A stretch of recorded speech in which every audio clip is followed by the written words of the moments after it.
কড়াইতে তেল, উচ্ছে, লবণ, হলুদ দিয়ে ভালো করে ভেজে নেব।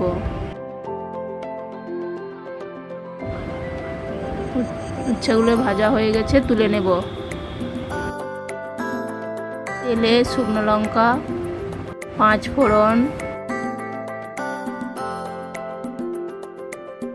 কুচনো পেঁয়াজ দিয়ে দেব।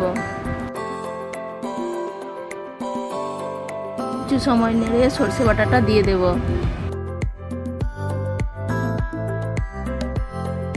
নাড়ার পর লবণ, হলুদ দিয়ে দেব। কিছু সময় নেড়ে সেদ্ধ করা আলুটা দিয়ে দেব।